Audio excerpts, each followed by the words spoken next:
हाँ तो दोस्तों, आज हम लोग बात करेंगे एक न्यू मेडिसिन के बारे में जो हर बंदा यूज करता है। फोनस्टान के बारे में जो हर बंदा यूज करता है। आज हम लोग देखते हैं कि ये कौन सी मेडिसिन है और इसको हम किन डिजीज में यूज कर सकते हैं और किन सिम्टम में यूज नहीं कर सकते, क्योंकि इसकी बहुत ज्यादा खतरनाक साइड इफेक्ट है जो आप लोगों को नहीं मालूम। आज हम आप लोग देखेंगे कि इसकी कितनी डेंजरस साइड इफेक्ट है।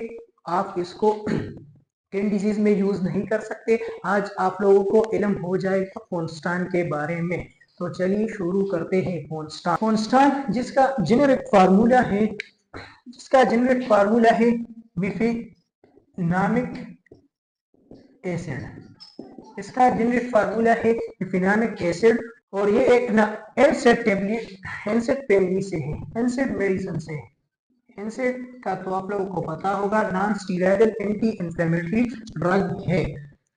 जब ये non steroidal anti inflammatory drug है तो अगर हम इसकी मैकेनिज्म ऑफ एक्शन को देखें, लेट सपोज अगर कोई बंदा है और उसमें सर में दर्द है या फिर उसे कोई इन्फ्लेमेशन है या फिर कोई फीवर है, तो इस फीवर या इस इन्फ्लेमेशन के लिए जो हार्मोन रिस्पॉन्सिबल होता है, जो लोकल रिस्पॉन्सिबल होता है, वो होता है प्रोस्टाग्लैंडिन।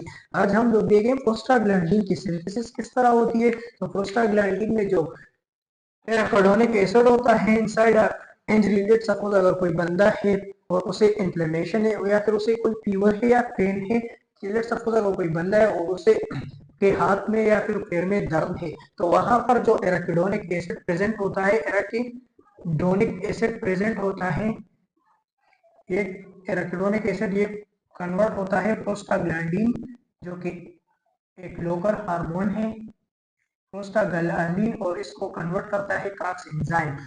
और ये प्रोस्टाग्लैंडिन फर्दर सेंसेशन देता है कि यहाँ पर पेन है, आपको दर्द होता है। तो अगर आप इस मेडिसिन को ले लेते हो तो ये यहाँ पर आकर इस कॉक्स एंजाइम को इनहिबिट कर देता है। जब ये कॉक्स एंजाइम इनहिबिट हो जाता है तो फर्दर प्रोस्टाग्लैंडिन की सिंथेसिस नहीं होती। जब फर्दर प्रोस्टाग्लैंडिन की सिंथेसिस नहीं होती तो फिर उस बंदे को इन्फ्लेमेशन, फीवर, पेन से रिलीफ मिल जाता है। अब इसका साइड इफेक्ट क्या है, ये डेंजरस किस कंडीशन में हो जाता है। ये फेनाडाल से ज्यादा इफेक्टिव ड्रग है क्योंकि ये सेंट्रल नर्वस सिस्टम और इंफ्लेमेटरी ड्रग भी यूज होता है। जो फेनाडाल था वो as anti inflammatory drug use नहीं होता। और इसकी डेंजरस इफेक्ट ये है, ये क्यों आप विदाउट डॉक्टर प्रिस्क्रिप्शन को कभी भी आप कॉन्स्टेंट टेबलेट को यूज नहीं कर सकते। इसकी मेन वजह ये है, जब आप विफिनामिक एसिड टेबलेट ले लेते हो कॉन्स्टेंट, तो ये आपकी immune white blood cell WBC white blood cell में जो इम्यून सिस्टम है, इम्यून सिस्टम जो फेगोसाइट से है वहां पर बाइंड हो जाता है और WBC की शेप को चेंज कर देता है, शेप चेंज कर लेता है, WBC की शेप को चेंज कर लेता है। जब इसका शेप चेंज हो जाता है तो फिर ये एंटीबॉडी प्रोड्यूस कर देता है,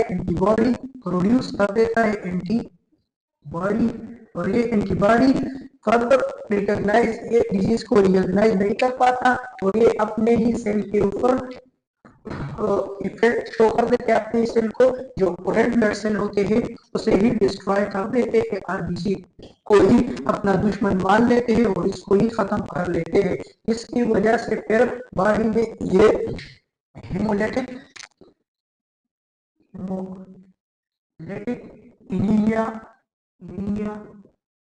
हो जाता है, हेमोलिटिक एनीमिया हो जाता है। ये WBC के शेप को चेंज कर लेता है, एंटीबॉडी सीक्रेट कर देता है और ये एंटीबॉडी आरबीसी को इफेक्ट कर देता है, खत्म कर देती है, जिसकी वजह से हेमोलिटिक एनीमिया हो जाता है, ब्लड डिफिशियंसी हो जाती है। ये इसकी डेंजरस इफेक्ट है। इसी वजह से आप कभी भी कॉन्स्टेंट को विदाउट डॉक्टर प्रिस्क्रिप्शन को आप यूज नहीं कर सकते। कोई भी मेडिसिन आप विदाउट डॉक्टर प्रिस्क्रिप्शन को यूज ना करें क्योंकि ये आप लोगों के लिए नुकसानदेह साबित हो सकती है। और इसके साथ साथ तो ये था इसका खतरनाक इफेक्ट। तो अब लेट सपोज अगर कोई बंदा है उसके सर में दर्द है और आप उसे मशवरा दे देते हो कि भाई कॉन्स्टेंट डालो आप ठीक हो जाओगे, लेट सपोज उसने कॉन्स्टेंट डाल लिया वो ठीक हो गया, और अगर कोई और बंदा भी आए कि मेरे सर में भी दर्द है आप उसे भी कॉन्स्टेंट दे देते हो तो वो भी ठीक हो जाएगा, लेकिन उसे फिर एक डिजीज का इस सिंड्रोम का सामना करना पड़ेगा। जो फर्स्ट बंदा था उसकी उसे कोई भी एनीमिया नहीं थी, लेट सपोज जो सेकंड पेशेंट था लेट सपोज उसे एनीमिया था और आपने उसे कॉन्स्टेंट दे दिया तो आपने उसे बहुत ज्यादा खतरे में डाल दिया, क्योंकि उसे पहले से ही जॉन्डिस था और आपने उसे कॉन्स्टेंट दे दिया तो आपने उसे तबाह कर दिया, आपने उसकी सेहत को बर्बाद कर दी। तो आप कोई भी मेडिसिन विदाउट डॉक्टर प्रिस्क्रिप्शन के यूज ना करें। ये एक अच्छी मेडिसिन है कॉन्स्टेंट, लेकिन डॉक्टर आपको ऑब्जर्व करेगा, आपकी सेहत के मुताबिक ही आपको मेडिसिन प्रिस्क्राइब करेगा।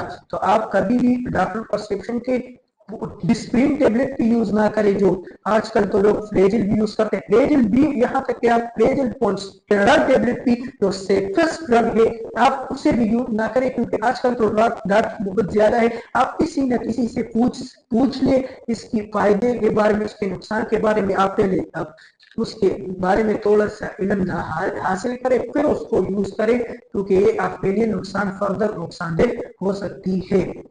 और इसके बाद अगर हम इसकी कंट्राइंडिकेशन और इसकी कॉमन जो है वो आप pen fever mild pen fever जो होती है वो उसमें आप यूज कर सकते हैं। इसकी साइड इफेक्ट एलर्जिक रिएक्शन भी होती है, और जिस बंदे को इंसेक्ट से एलर्जी है आप वो भी इसको यूज नहीं कर सकता अगर पहले से उसे कोई इंसेक्ट टेबलेट से एलर्जी है, इंसेक्ट टेबलेट से एलर्जी है, फिर वो इसको यूज करे तो उसके लिए नुकसानदेह हो सकती है। और अगर हम इसकी कंट्राइंडिकेशन की बात करें तो प्रेग्नेंट वुमेन होती है वो कॉन्स्टेंट यूज नहीं कर सकती। और इसी के साथ साथ जिस बंदे को मैंने आपको बता दिया जॉन्डिस है या एनीमिया है तो वो भी कॉन्स्टेंट यूज नहीं कर सकता, उनमें भी ये कंट्रा इंडिकेटेड है।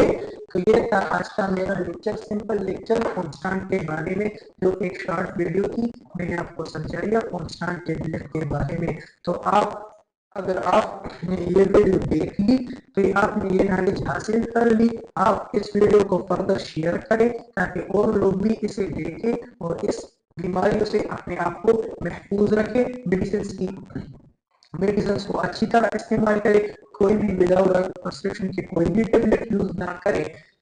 बेशक आप लोग मुझे लाइक ना करो, मुझे कोई लाइक नहीं चाहिए, मुझे इंसानियत आप लोगों को समझाता हूँ कि आप कोई भी मेडिसिन विदाउट डॉक्टर प्रिस्क्रिप्शन के इस्तेमाल ना करें, क्योंकि मैं एज फार्मासिस्ट हूँ और फार्मासिस्ट का हर बंदे का अपना रोल ये रोल होता है। जब वो कोई इल्म हासिल करे तो वो उसके फर्दर लोगों तक शेयर करना उसका फर्ज है। मैंने आप लोगों को समझा दिया कि टेबलेट आप टेंशन कम यूज कर सकते हैं और टेंशन कम यूज नहीं कर सकते। अब बाकी आप लोगों के ऊपर है कि आप इस वीडियो को फर्दर शेयर करें। आजकल जो टेक्नीशियन लोग होते हैं वो लोगों की सेहत को तबाह कर रहे हैं, तो आप इस वीडियो को शेयर करें ताकि वो भी किसी पेशेंट को विदाउट ऑब्जर्व किए कोई भी मेडिसिन प्रिस्क्राइब ना करें, वरना फिर उसके लिए ये नुकसानदेह हो सकता है। तो ये था आज का मेरा लेक्चर कॉन्स्टेंट के बारे में। मुझे उम्मीद है कि आप लोग समझ गए होंगे। अब हम लोग मिलते हैं इंशाल्लाह नेक्स्ट वीडियो में, तब तक के लिए अल्लाह हाफिज।